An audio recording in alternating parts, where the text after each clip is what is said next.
Buenos días, alumnos. Bueno, aquí en este video voy a subir para los alumnos del Padre Manuel Ballesteros para la clase de formación ética y ciudadana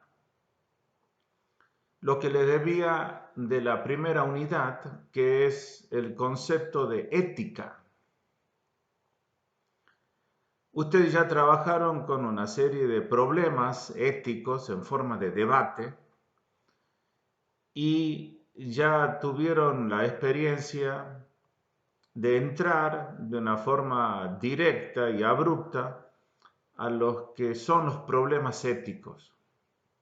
Bueno, ahora es necesario clarificar en qué ámbito se mueve la ética propiamente dicha y cuál es el objeto que tiene de estudio y también su método y cuáles son los principios universales de los que pretende fundamentar también. Para lo cual vamos a tomar varios autores en esta primera unidad. Al ser una disciplina filosófica, los autores fundamentalmente van a ser filósofos, que yo ya les enviaré oportunamente en el texto, que lo voy a subir al sitio para que ustedes lo tengan a mano. Bueno, vamos directamente a lo que va a ser la clase de hoy. El objetivo de la clase de hoy es proponerles una definición de ética. Y después, un trabajo posterior es que ustedes trabajen sobre distintas definiciones de ética con distintos autores.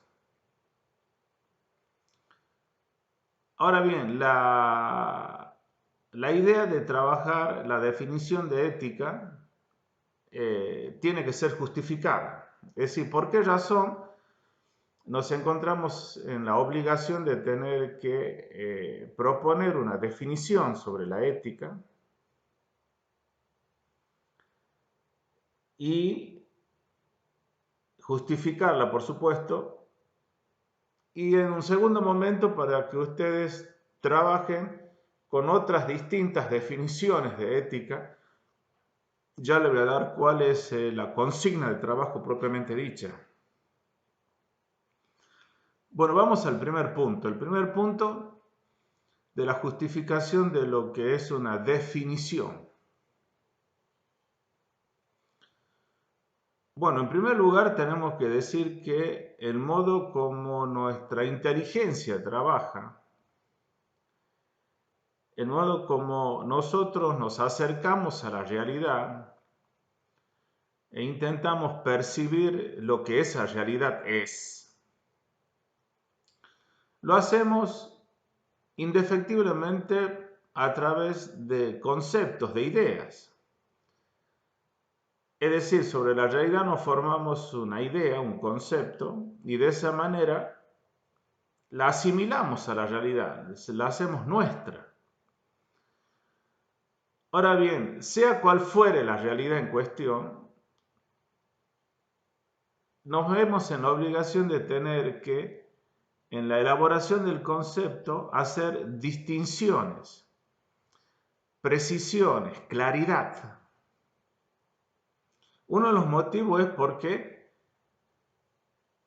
cualquier realidad que uno intente estudiar, van a haber otras realidades afines. Y a la hora de tener que precisar, como es el trabajo del conocimiento, la vamos a tener que contradistinguir de esas otras realidades afines.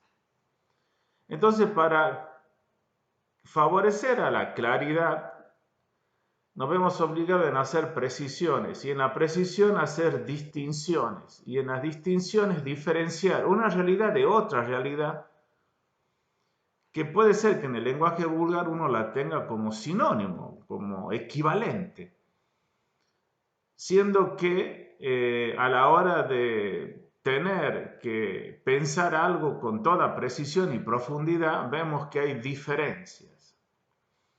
Entonces tenemos que expresar las diferencias, las tenemos que enunciar a las diferencias, las tenemos que fundamentar a las diferencias.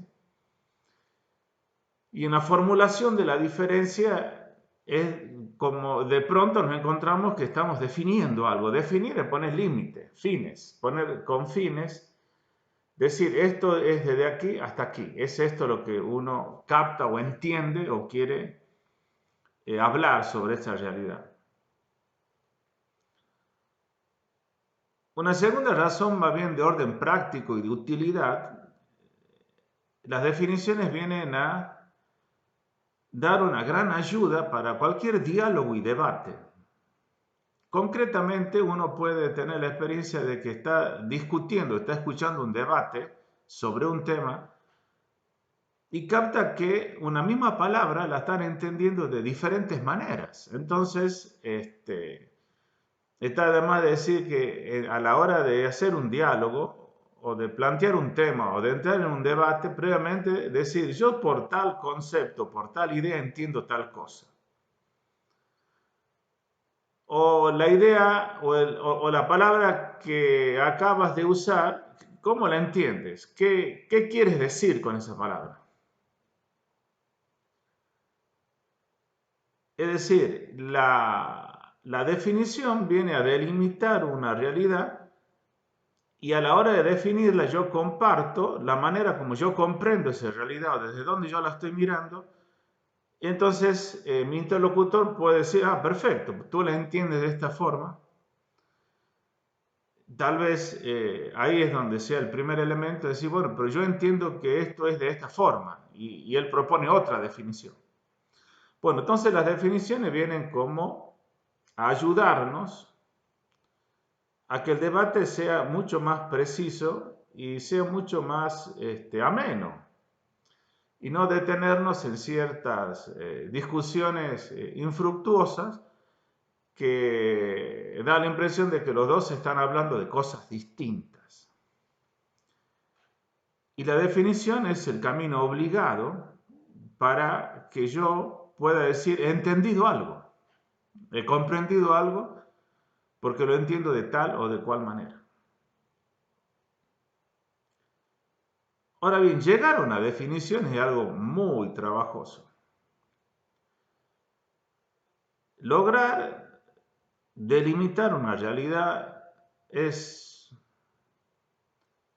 un trabajo muy largo y es muy delicado. Principalmente porque en la definición, cuando yo tengo que contradistinguir una realidad de otra que es afín, pero que no hay que confundirla,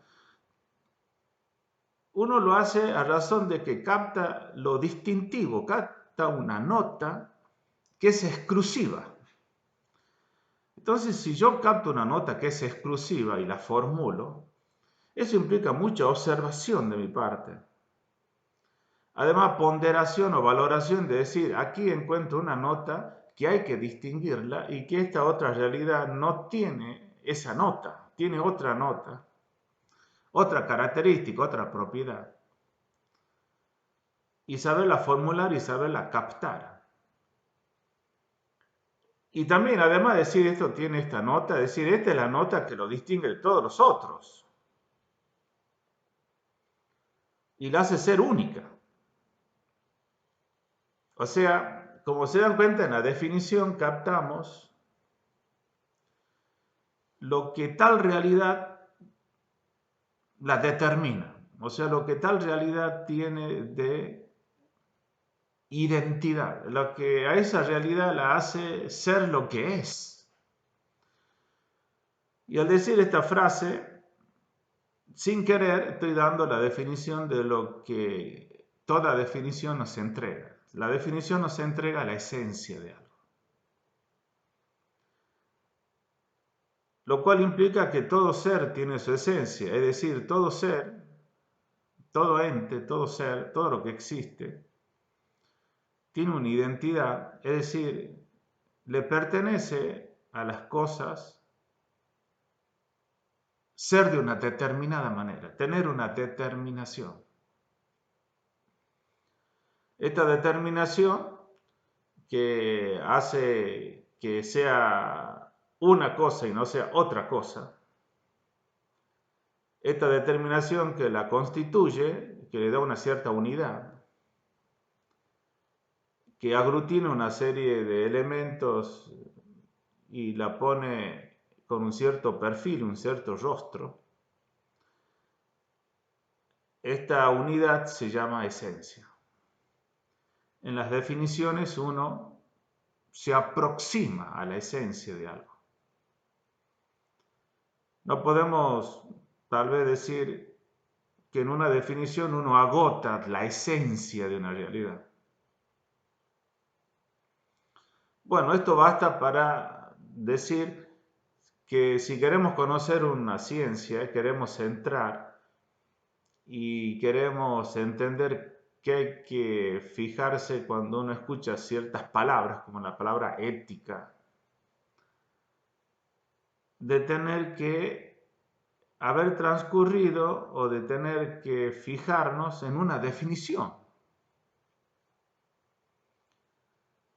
que más bien es un horizonte que se te abre. Es decir, se te descubre de pronto todo un mundo muy delimitado, por supuesto, pero no deja de ser un mundo enorme que te va a proponer, al ser una ciencia, al ser una disciplina filosófica, o al estar en el tono filosófico, te va a proponer un universo para que te provoque y para que experimentes el asombro. Bueno, vamos a la definición de ética. Después es muy interesante, eso lo estudia la lógica, es muy interesante ver cuáles son los componentes que tiene una definición y cuáles son las definiciones más perfectas, las más logradas, que otras definiciones, que siendo definiciones pero se ven en la obligación de ser un poquito más ambiguas, pero sirven por supuesto y nos entregan un montón de comprensión sobre una realidad. Está de más decir todo aquello que me ayude para que yo pueda captar la realidad, verla, asombrarme de ella y poder seguir profundizando, es decir, bienvenido sea. Bueno, ¿qué es la ética? ¿Qué estudia la ética? ¿Cuál es su objeto? ¿Qué busca la ética? La definición que proponemos y los componentes que ahora vamos a pasar a comentar para que noten que cada palabra está puesta en su lugar justo es la siguiente. La ética es la ciencia práctica normativa. O sea, es un conocimiento práctico normativo sobre el buen uso de la libertad con el fin de lograr la plena realización como persona. Entonces, vamos a tomar algunos bloques para hacer el comentario. Algunos conceptos. Primero se nos propone que es un conocimiento, es una ciencia racional, práctica, normativa. Esta nota en común, al ser un conocimiento racional, es una nota en común de muchas disciplinas, de normas. La cantidad de disciplinas que hace uso de la razón para moverse en ese ámbito.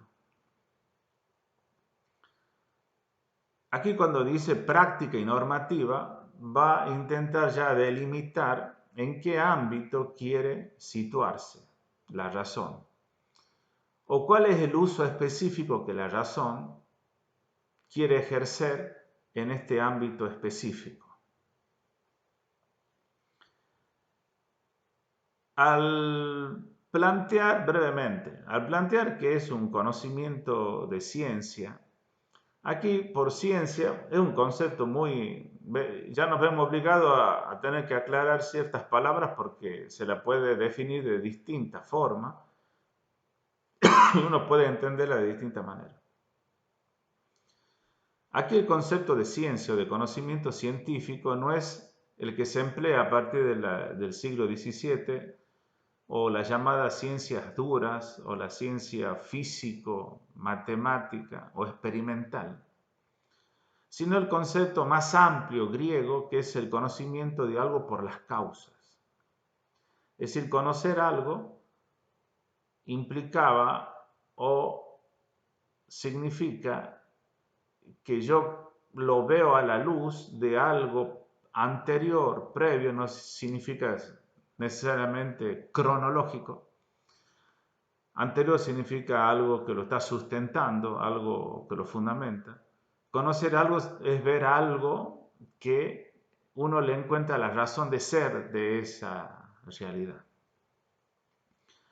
Entonces, la luz natural de la razón aquí se especifica porque es un conocimiento de ciencia, no es un conocimiento vulgar, tampoco es un conocimiento del sentido común. Otros son distintos tipos de conocimiento, todo válido y todo de la experiencia personal de uno, sino son conocimientos donde uno puede justificar algo por un fundamento, por una razón, la causa de esto que yo estoy proponiendo. Por medio de la luz natural de la razón significa que por aquella capacidad que compartimos con todos los seres humanos y que es accesible y que es entendible para todo ser humano. Con lo cual estamos diciendo que estamos viendo algo que todo ser humano lo puede ver y entonces va a tener una especie de carácter universal. Pero bueno, eso después va a venir posteriormente. Entonces, un conocimiento que justifica, que sabe algo por su causa, pero en un ámbito muy acotado, que es el ámbito práctico. Y el ámbito práctico y normativo. Entonces acá ya entran dos conceptos muy específicos. El dos conceptos muy específicos significa que yo quiero proponer normas. Eso es normatividad. Proponer una norma, proponer una regla. Y sobre a qué o a quién o sobre qué aspecto yo me veo obligado a proponer reglas, normas, y es en la conducta. Es decir, yo quiero que tu obrar sea de tal forma. Yo quiero que tu conducta, yo quiero que la manera como tú tienes de hacer tal cosa, el ámbito del hacer, y del obrar mucho más específico, también del hacer, es decir, toda actividad manual es normativa. A ver, todo lo que es un trabajo manual, como es, supóngase, en pintar. Pintar una silla, pintar, no solamente pintar un cuadro, que eso sería algo mucho más elaborado, pero pintar una silla, un portón, un juego de jardín, una pieza, cocinar, planchar, tejer, todo ámbito de la producción del hacer, también es normativo, es decir, hay ciertas pautas, reglas, normas, procedimientos que hay que cumplir para hacerlo bien. Y después hay otro ámbito del hacer, no tanto productivo, o sea, de un objeto que va a quedar en el exterior hecho de una determinada manera, sino del ámbito del obrar de uno mismo con relación a, vamos a poner un ejemplo, con relación a otra persona. O sea, ¿cómo me tengo que comportar? No con estas personas, con toda persona. ¿Cómo tiene que ser mi convivencia? Entonces, en el ámbito ya del obrar mío, de la conducta que yo voy a tener al compartir y al convivir con los otros seres humanos. Este es un ejemplo que estoy poniendo, cómo las normas van a abarcar estos dos ámbitos, pero la ética, la normatividad de la ética se va a centrar, como dice la definición, en el buen uso de la libertad con el fin de lograr la plena realización de la persona humana. ¿Qué significa una práctica? Precisemos más, una práctica normativa. Bueno, significa que aquí aparecen tu conducta, tus costumbres, o específicamente tu manera de obrar habitual, tu forma de ser habitual, tu manera de tratar con las cosas, con los otros. Estas costumbres específicamente pueden ser, como son costumbres y están transidas de hábitos, de forma frecuente como uno es, pueden ser hábitos buenos o hábitos malos, denominados ya por Aristóteles como virtudes o como vicios. Bueno, normas sobre una normatividad estudia la normatividad de tu vida, pero tu vida que constituye o que puede elaborar ya sea hábitos buenos o hábitos malos, virtudes o vicios. Esta normatividad también toma la manera de expresarse la normatividad es cuando uno concretamente castiga a alguien, premia a alguien. Eso implica que yo estoy estimando tal conducta, la estoy resaltando, la estoy alabando, la estoy proponiendo como modelo. Y en el otro caso lo estoy reprobando, estoy diciendo que eso no tiene que ser así. Entonces, tanto el castigo como el premio estaría siendo una expresión de la normatividad. Sería una forma como la norma se concretiza cuando vemos una conducta, sea habitual o no, y más si es habitual o no, donde uno dice esto es digno de alabanza o esto hay que repudiarlo. Estas reglas normativas también tienen otras formas. Por ejemplo, cuando uno hace una advertencia, cuando da consejo, preceptos, mandamientos, prohibiciones, exhortaciones, cuando uno propone principios, ideales, concretamente cuando uno se anima a decir, este es mi modelo de vida. Supongamos que uno tome la figura de una persona y diga, esta persona es mi modelo de vida.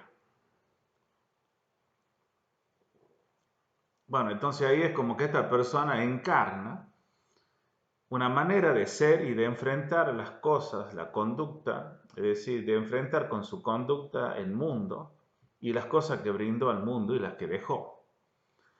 Si una persona que es un modelo pasa a ser como una especie de brújula, alguien a quien uno desea imitar o acercarse a algunos rasgos de esa persona, porque considero de que es algo bueno, algo deseable para mí, algo que me impacta, que me ha admirado, que me ha asombrado.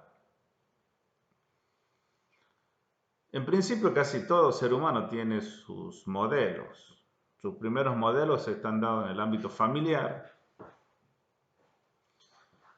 Las personas mayores con las que uno ha convivido, papá, mamá, querer ser como ellos, querer trabajar en lo que ellos hacen. Y posteriormente, a lo largo del crecimiento de uno va conociendo distintas personas que te pueden impactar, te pueden dejar su sello y voy a decir, esta persona, me gustaría ser como esta persona. Además de todo en el ámbito del espectáculo y de la comunicación social, el acceso que uno tiene a una serie de actividades donde uno puede decir, se entregó el premio Nobel a tal persona, el premio Nobel de la Paz a esta otra persona, este es el deportista destacado, este se llevó el Balón de Oro, este es el mejor basquetbolista, bueno, no sé, sobre cada deporte, en las Olimpiadas, en la práctica de la danza, en cada actividad artística, que al arte a todos nos gusta, algún arte. Decir, a mí me gusta este conjunto musical y después decir, bueno, yo lo tengo como modelo, si es que además yo practico ese deporte o intento adquirir ese arte, decir, mi referente es esta persona y me ayuda a ver cómo yo tengo que ser y qué tengo que hacer en mi vida. Bueno, entonces repetimos, hay advertencias, consejos, preceptos, mandamientos, principios, modelos. Todos estos grupos son maneras de expresar una norma. Prohibiciones son maneras de expresar, decir, esta es la conducta, esta no tiene que ser la conducta. Esta es tu manera que tienes que aprender a hacer y esta no es la manera que tienes que aprender a hacer. Como se dan cuenta, entonces la ética, la razón entra a un ámbito que tiene una flexibilidad y un universo enorme. El ámbito práctico del obrar del hombre, pero que sea normativa. Esto hay que señalarlo porque uno puede decir, se da cuenta que acá es donde ya empezamos a hacer distinciones con otras ramas o disciplinas que pueden estar emparentadas y uno dice, lo distinguimos por tal elemento.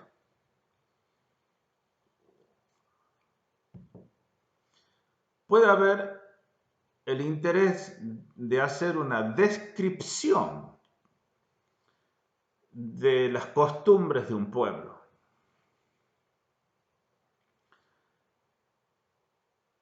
Algo así como utilizar el lenguaje indicativo, o sea, indicar, señalar, registrar, hacer un conteo, hacer un listado de maneras de conducta, de trabajar, de los roles que se cumplen, de la manera como se crían a los hijos, cómo es ser padre en esa cultura, ser madre, los roles de la mujer, del varón, los trabajos. Me viene a la mente, no sé, algunas películas que uno tiene registradas de las culturas guerreras, por algunas series que están pasando actualmente de los vikingos, la película 300 de lo que ha sido Esparta, Atenas, culturas griegas guerreras. Bueno, el modelo y la conducta del varón masculina, en qué consistía la educación o qué se reforzaba, cuál era el ideal que se quería lograr. Y así en distintos ámbitos y culturas que uno investigue, yo puedo tener el interés de hacer un registro y tener un lenguaje indicativo, como dije, descriptivo de algo. Con lo cual no estoy diciendo esto es lo que yo quiero ser y es lo que uno debería comportarse de esa manera. Por supuesto que es valiosísimo, uno encuentra y comprende una cultura y sabe cuál es la dimensión y el rostro y la altura humana que se llegó en ese momento histórico. Pero la ética pretende otra cosa, mostrar lo normativo, o sea, lo que tú debes hacer. Entonces acá entra el concepto, el deber. Un concepto universalmente aceptado y magistralmente reflexionado por Immanuel Kant en una de sus obras que le dedica específicamente a este tema. No solamente la crítica de la razón práctica, sino la metafísica de las costumbres. Cuando aparece el deber, aparece el imperativo. Y es el concepto, el imperativo. Y un imperativo que sea categórico. Cuando hablamos de imperativo categórico, cuando hablamos de una norma categórica, le estamos dando la connotación de que esto tiene que ser de un modo absoluto. No solo universal, sino absoluto. Todo un tema bastante serio y delicado en la ética actual. Pero bueno, no nos adelantemos tanto, vamos parte por parte. La definición, lo vamos a repetir, puede ser un poco cansador esto, pero como sé que nos estamos acercando y tal vez es la primera vez que escuchamos todo esto, entonces es bueno hacerlo de una manera lenta, tranquila, irlo captando paulatinamente. Además de esta clase oral, lo que significa el texto y leerlo tranquilamente para lograr una comprensión, lo cual no quita que después uno diga, bueno, pero yo tengo mi propia formulación y fundamentarla de una manera bastante somera para que no quede como un mero capricho personal. La definición entonces es la ciencia de la razón práctica, normativa, sobre el buen uso de la razón con el fin de lograr la plena realización como persona. Si tomamos la última parte de la definición, vemos que entramos en un concepto enorme. El concepto enorme es la plena realización de la persona, la autorrealización, la plenitud como hombre.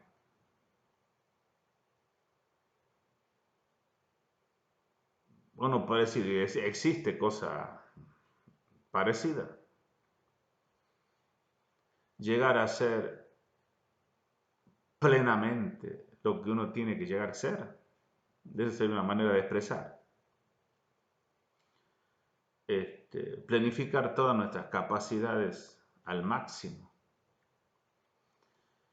Haber dado todo y lo mejor y lo más excelente de uno mismo.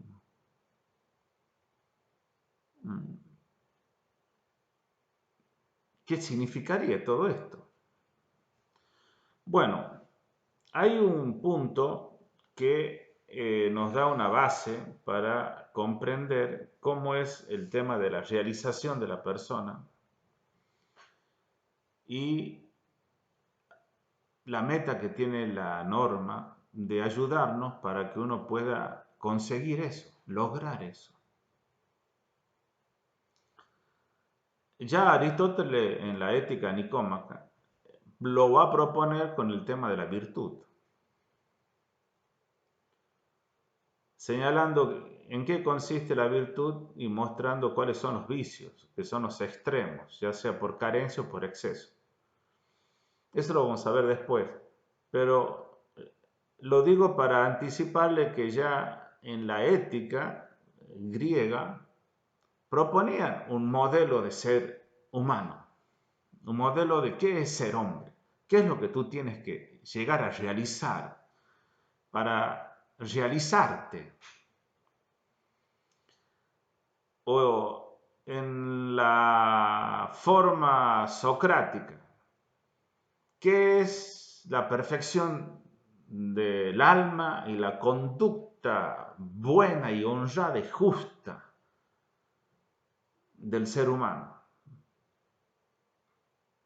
El interés de Sócrates es el interés ético precisamente, el interés de la conducta, pero de la conducta dentro de la polis, o sea, dentro de la ciudad.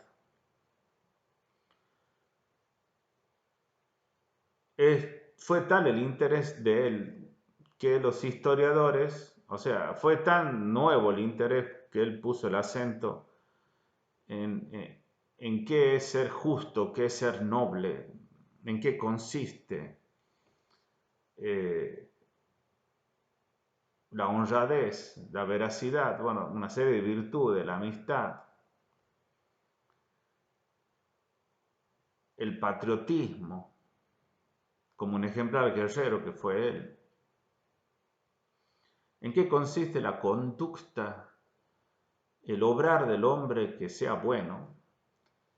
Fue tanto el interés que puso él que los historiadores y él mismo se diferenciaba de los filósofos previos a él. Y los historiadores después marcaron como una etapa que hasta él, todos los otros pensadores, lo llamaron presocrático. Como que él marcó una inflexión dentro del mundo griego del interés de los filósofos, cuando, digamos, puso su interés en la ética, fundamentalmente. Los otros filósofos habían puesto el interés en la physis o bien en lo que se pasó a llamar después la filosofía de la naturaleza, o lo que Bernard Jäger llama el descubrimiento del cosmos, el interés por el cosmos y el fundamento último y permanente de toda la diversidad del cosmos.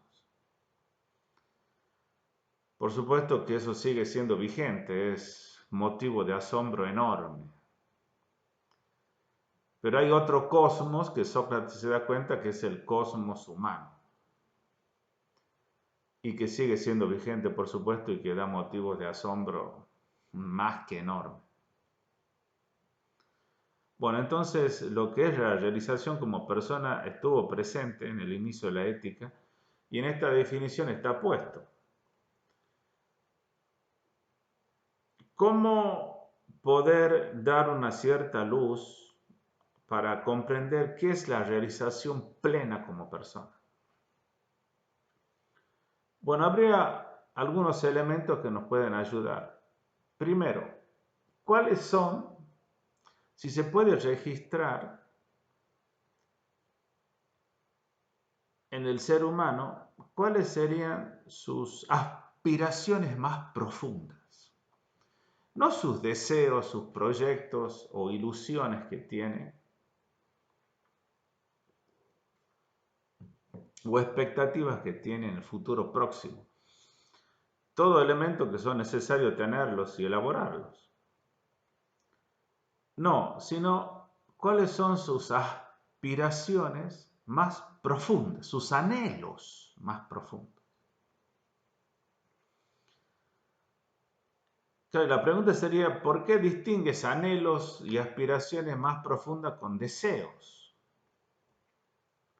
O por expectativas. ¿Se dan cuenta cómo cada vez hay que delimitar, clarificar, matizar? Es como que en una definición nos vemos obligados a utilizar otras definiciones para profundizar y clarificar mejor el pensamiento. Cuando uno quiere dar a entender a alguien algo, si quiere ser claro, tiene que ser preciso. Preciso significa evitar la ambigüedad. La ambigüedad es ese terreno móvil, donde una cosa puede ser así, pero también puede ser de otra manera, puede ser de esta forma y de la otra. Algo ambivalente con dos valencias. Y todas cosas que al final oscurecen, decir, bueno, ¿qué me has querido decir? O sea, ¿a qué te refieres cuando hablas sobre este tema? Entonces, el ideal de precisión, la exigencia de precisión, que significa mucha seriedad en lo que uno quiere comunicar al otro, decirle, esto yo lo he pensado o yo lo entiendo de esta forma, o creo que esto es de esta manera. Bueno, exige precisión, matizar y definir de una manera inevitable. Bueno, los anhelos y aspiraciones los distinguimos de los deseos por un elemento. Los deseos tienen un umbral o pueden ser satisfechos. Estoy pensando en este momento lo que es el deseo de descansar, el deseo de comer, todo tiene su elemento físico y cuando uno satisface la comida o el descanso, listo, se acabó el deseo. Se acabó el deseo. Digamos, ya no deseo dormir más, ya no deseo comer más. ¿Sí? Lo mismo pasa con el deseo sexual. O sea, va a tener un umbral, va a tener un momento de satisfacción donde el deseo se aplaca. Digamos, la persona descansa porque se aplaca. Después va a volver a aparecer, puede ser de forma cíclica, bueno. Pero el tema es que esto se aplaca. Pero entonces podría decirse esta expresión, cuando tenemos aplacado todos los deseos, aparecen otros deseos. Podría decirse de esa forma. Que no tienen un umbral y no tienen una satisfacción plena jamás. Y sin embargo lo deseamos. Entonces es como que nos vemos obligados a utilizar otro concepto, lo anhelamos. Tenemos la aspiración hacia eso. Vamos a hacer un listado de 4 de ellos, pueden ser mucho más. Tengo el anhelo y tengo la aspiración de la paz, de la unidad, de la libertad, del amor. Y vamos a agregar, tengo el anhelo y el deseo de verdad, de bien, de justicia, de belleza.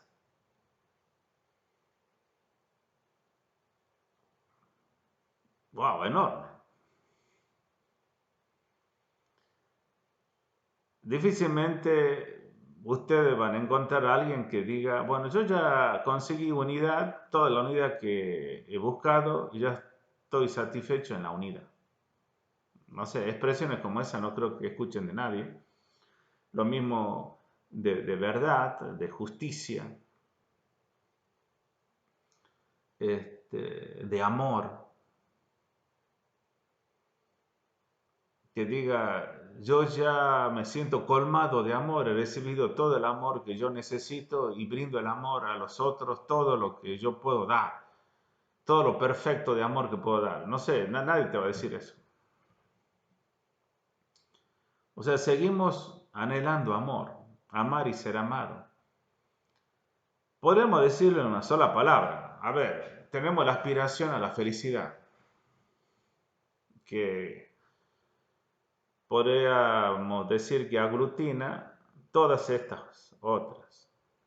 O se las diferencia cada una porque tienen algo específico cada una. Bueno, ahí tenemos que en la medida, entonces podríamos sacar una conclusión, en la medida en que estas aspiraciones más profundas sean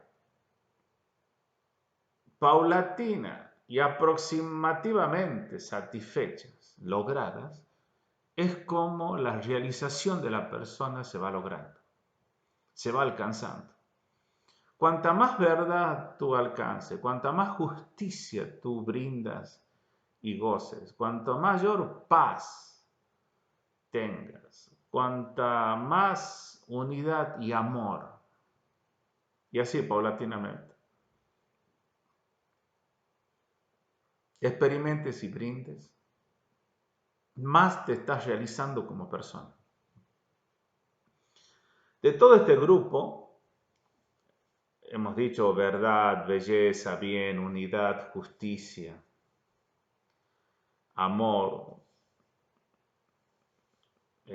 paz, anhelamos paz. De todas ellas, felicidad también dijimos. De todas ellas va a haber una que se va a destacar y va a ser como el timón. Y decir, si tú logras esto, lograste todo. ¡Wow! Por supuesto que esto hay que verlo más detenidamente, pero lo podemos anticipar. En la medida que tú ames y des amor y lo hagas de una manera cada vez más perfecta, si en esta vida solamente lo que hiciste es no solamente haber descubierto y recibido el amor, sino haberlo brindado y darlo hasta lo último, vas a ser reconocida, vas a alcanzar el máximo de lo que un ser humano puede dar y hacer en su realización como persona plenamente. Pareciera entonces que es el amor el que planifica. Podríamos decirse que el amor es como un equivalente a lo que uno va a anhelar como felicidad.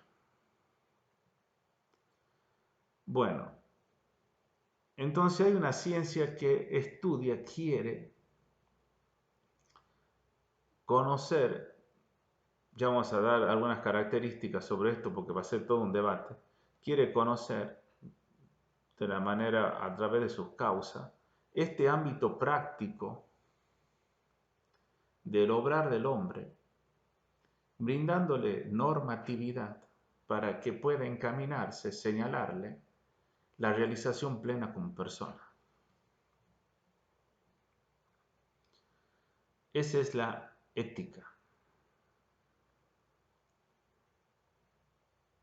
De modo que no nos quedamos simplemente, repito, en el modo indicativo, descriptivo. El interés es más todavía. Puede ser que alguno diga, bueno, ese interés no tiene por qué serlo. Basta hacer indicaciones, en el sentido, basta hacer descripciones y va a depender de la libertad de cada uno cuál va a ser la norma que va a tomar. Bueno, ese va a ser el debate que va a venir posteriormente. Bueno, vamos a hacer dos aclaraciones sobre este punto,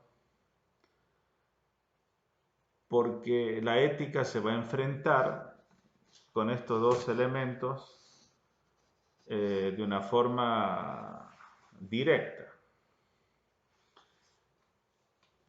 ¿Qué diferencia hay entre lo normal con lo normativo?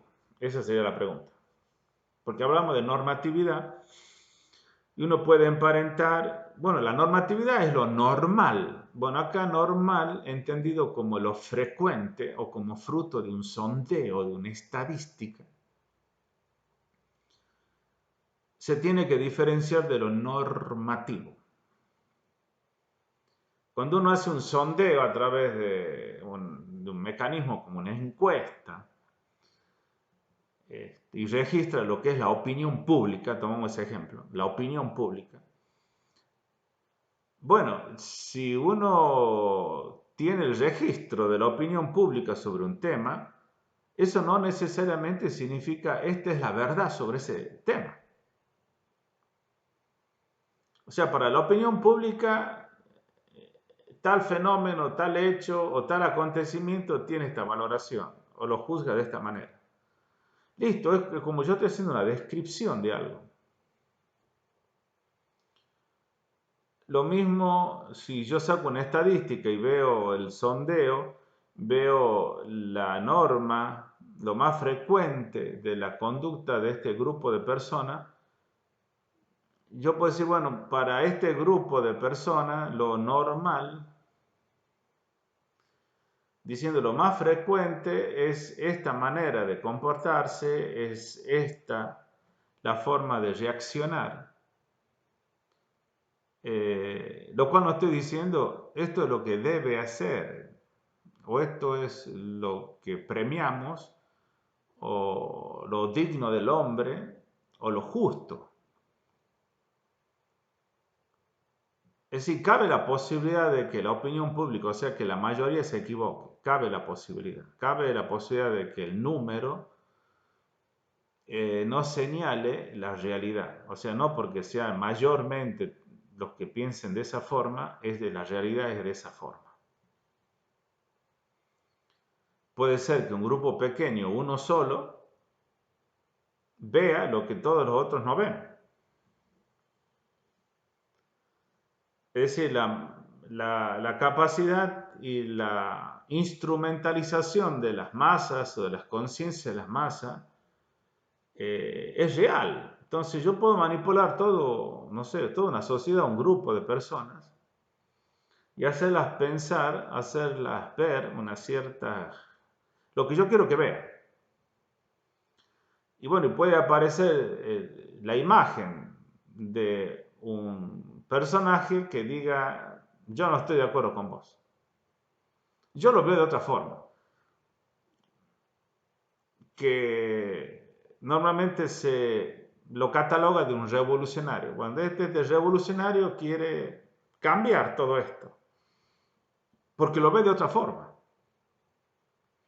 Pero no porque sea revolucionario tiene la verdad tampoco, pero tomo la imagen de que puede haber un grupo pequeño, algo así como la resistencia, tomando la, la, la figura de una guerra, ¿no es cierto? Habiendo el poder hegemónico tomando una nación, entonces la resistencia que se opone al poder. Puede haber una resistencia, un grupo que vea las cosas de otra forma y que sea así. Por supuesto que en tal caso hay que ver si es así, pero lo que queda claro es que la mayoría no significa lo normativo, el ideal del hombre o la verdad. Entonces hay que distinguir entre lo que es hacer un sondeo de la opinión pública y lo que es la conducta justa, de lo que es lo normal para muchas personas, como lo frecuente, y lo que tiene que ser lo normativo, el deber ser de la persona. Bien, esto es, como se dan cuenta, la primera clarificación que hay que hacer. La segunda, que es entrar directamente a lo que vamos a proponer en forma de un debate, que es la siguiente. La ética como ciencia de la luz natural, de la razón y conocimiento por las causas del ámbito normativo, práctico y normativo del ser humano, tiene la pretensión de proponer conocimientos que tienen esta característica, de ser objetivos, universales y verdaderos. O sea, te va a proponer una norma objetiva, universal y verdadera. Y bueno, aquí para algunos esto es pretender mucho o directamente esto es un error grave. O sea, que alguien venga y diga esto es lo que tú debes hacer, porque esto tiene que ser de esta forma. Esto siempre tuvo que ser así, esto universalmente todos te lo van a aceptar. Y, y te guste o no te guste, no hay otra forma, bueno, expresiones como esa, claro, que a uno le resulta chocante. Pero si en principio quieren decirte esto es objetivo, universal y verdadero,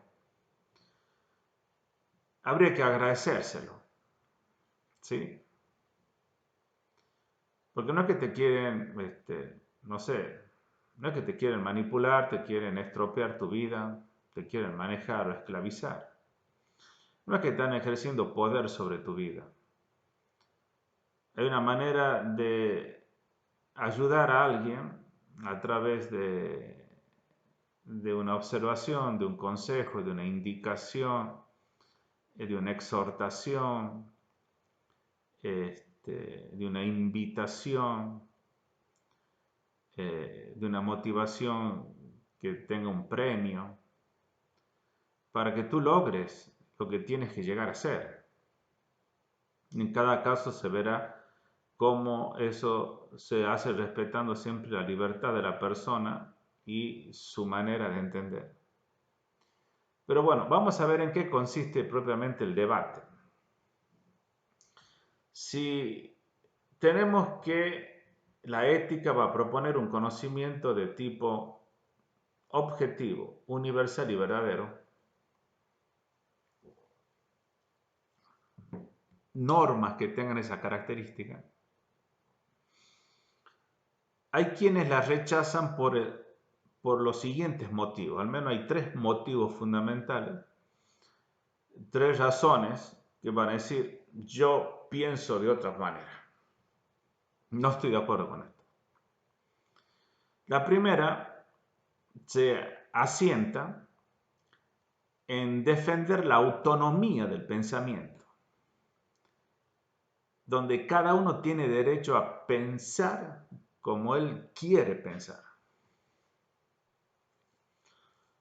Entonces nadie puede venir a decirte tú tienes que pensar y ver las cosas de esta manera. Es como que alguien lo que está haciendo es avasallarme. O sea, está atentando contra mi dignidad. Entonces la autonomía del pensamiento, si la respetamos, estaría en contra de esta forma de entender la ética donde alguien te propone en el ámbito práctico, en el ámbito de tus decisiones libres, conocimientos universales, objetivos y verdaderos. Así una norma que tenga esa forma. Vamos a la segunda objeción. La segunda objeción es defender las valoraciones de cada uno. Si todas las valoraciones individuales sobre un mismo tema no siempre tienen el mismo valor, pero todas tienen que ser respetadas. Entonces, aunque yo veo que tú valoras esto de otra forma que la mía, yo tengo la obligación de respetarte tu valoración, entonces no puedo querer obligarte a que tú valores y hagas tal conducta. Y esa sería como un segundo elemento que se deriva del primero, o sea, de tu manera de pensar, también de tu manera de valorar. Tu autonomía de pensamiento es tu autonomía estimativa, valorativa.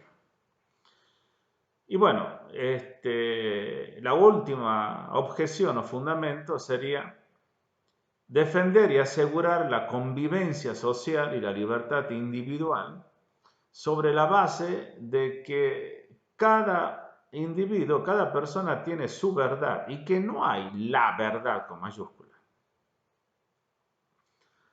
Porque si sostenemos que hay la verdad con mayúscula, quiere decir que hay un grupo que se va a adjudicar, que la posee o que la ha adquirido y va a intentar por medio del poder hacer que los otros también vean lo que ellos ven.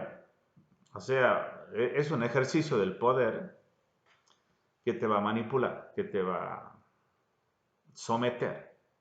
Una forma de sometimiento a otro. Y por supuesto que eso genera violencia. Entonces, si se trata de convivir democráticamente, entonces tengo que respetar tu autonomía de pensamiento, tu autonomía valorativa, y que todos tenemos su verdad.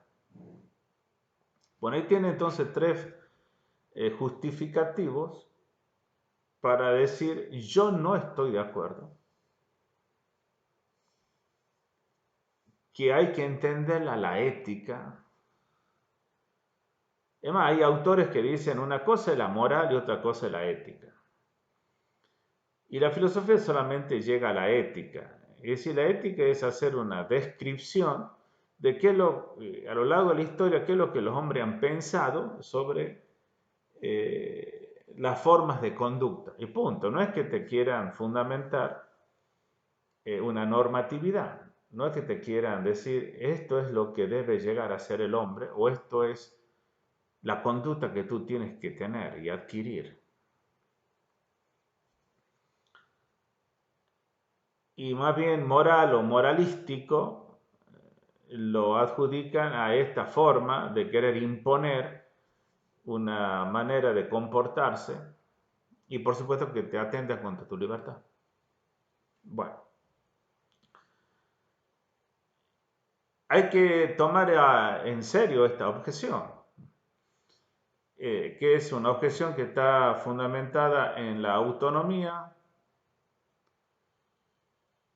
de tu forma de pensar, de tu manera de valorar,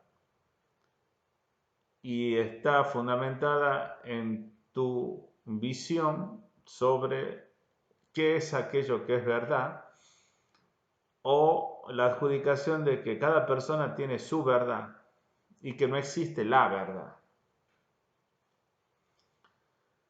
En esta última formulación entraría específicamente el relativismo, ¿no? Que es uno de los temas que toda ética tiene que entrar en diálogo, más porque es tan vigente el relativismo que uno se ve obligado a tener que darle una respuesta o a tomar postura, ya sea a favor o en contra, de pensar que no hay verdad absoluta, sino que hay verdades en relación, relativas y que todas son válidas. Bueno,